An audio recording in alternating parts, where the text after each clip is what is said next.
Hi, I'm as you know Sharath Chandra, the author and admin of Insurgent Minds blog and social media pages. Today I'm going to talk about a topic, why you don't need money to lead an intense and happy life. In the course of this talk I'm going to skip few topics which I'm going to talk in detail in future. The first one is health, which I'll talk about it later. The second one is education. Many people talked about it in many which ways. What is the right kind of education, what is the role of education, actual purpose and all, and why and how parents and teachers are collectively spoiling children's minds in the aspect of education. We'll discuss these topics later. For now, let's start with the topic job. See, people go behind high paying jobs. They want hikes, salaries, bigger paychecks. They want to, for many reasons, for their but ultimately if a person is earning a salary doing a job, it means he is earning his own livelihood for his own survival. And every animal or insect or reptile on this planet earns its livelihood, from snake, from a lizard, from an ant, from a dog, from a pig, from a donkey, from a horse and lion and tiger. Every living creature on this planet, including trees also, every living creature on this planet earns its livelihood. There is no big deal in a human earning his or her livelihood. The number might vary of your salary, but ultimately your salary is a means of your survival and livelihood. Apart from that, the work you do gets a meaning only if you are happy about it and if you are feeling you are creating something more than the survival mode. That's one point. And next, see, if anybody retrospects their life seriously and honestly, they can be sure that they are carrying many unnecessary people in their life, in the form of relatives, friends and many other terms what you can name. See, all unnecessary people they keep in life, and for satisfying them they work their asses out. Because see, if you don't have any unwanted relatives, unwanted fake friends in your life, who is going to ask what is your salary? Who is going to ask whether you bought a car or not? Who is going to ask whether you are buying a new house or not? See, all these things come into picture when you are surrounded by fake people and you want to please them. There is a saying, middle class people buy things they don't want to impress the people they don't like. So that's how it goes. And in this era of modern technology, a person need not step out of his home for any recreation or entertainment. See, everything you can access from your own, from the convenience of your own home. So spending money in pubs or for drinking a whole night or going to costly concerts is out of question. Only people who want to show off their prestige levels do that.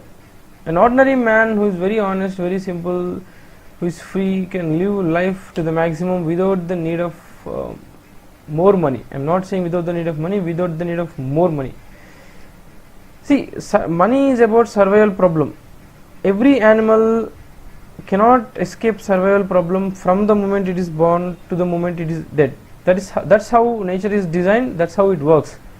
You can't escape. No one can escape the survival problem, the livelihood problem. In every scale it is there. The more money you earn, the bigger problems you have to face, because the bigger investments you make, bigger risks you take. Many bigger financial decisions will be at stake if you make a wrong move. The question is not whether you are financially free. The main question here is whether you are emotionally free, whether you can live your life without leaning on somebody else's shoulder for emotional relief, whether you can stand straight on your feet without depending on other second human being for living a happy life, for a fulfilled life. So the question, I am repeating it, question is not whether you are financially free or not. The question is whether you are emotionally free or not. And to finish off with, there is thing. See, it's designed from feudal times, but in the recent 20 to 30 years it's again more in boom. Marriage means settlement. A person marries when financially he is completely, when he or she feels financially he or she is completely settled, and they marry the person who is double the time, who is double financially settled than them. The problem is when a man marries when he is financially fully high, he can't judge what person who is what the other person is expecting out of him, because when a person is earning 2 to 3 lakhs a month, many families will stand in queue to offer their daughter, or many women will stand in queue to marry that guy, but he doesn't know whether they're coming looking for his money or looking for what he is. In that state of financial well-being, man will be in euphoria and he can't take clear decisions, and his decisions will be clouded because of the money he is earning, and 99% he'll make a wrong choice to keep up the prestige or family honor, or to maintain that mental state of euphoria. And for the girl, the parents and the relatives and the elders, the friends will brainwash her to marry this particular guy who is earning more money, 2 to 3 lakhs per month, because they'll say things like, okay, you can't get better match, come on, you can't get a better match than this guy is earning like anything, the family is also good, we have verified their background, everything, they are of our own community, caste. So by telling all these things, they'll put the girl in a situation to marry that guy. In this mode, the girl will think, why to go up against my parents, my relatives, my elders, my friends? If I marry this guy, he's already well settled, I need not face any hardships there, and all these people will be with me if I get into any trouble.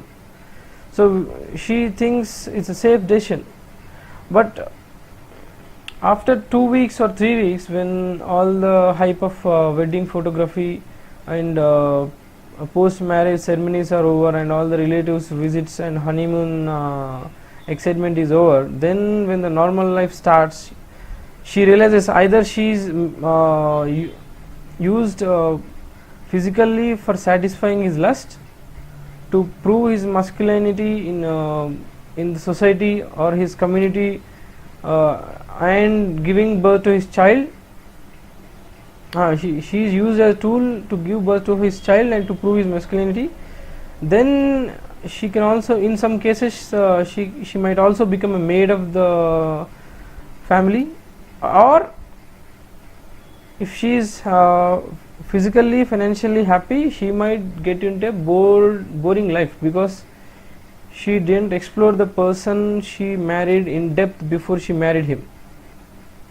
So I want to conclude this by saying, for men I suggest them to marry when they are financially very low, because only at that situation, in that position, a person, you will know whether a person is getting into your life for what you are, without seeing anything material like money or background or economy or family background or power.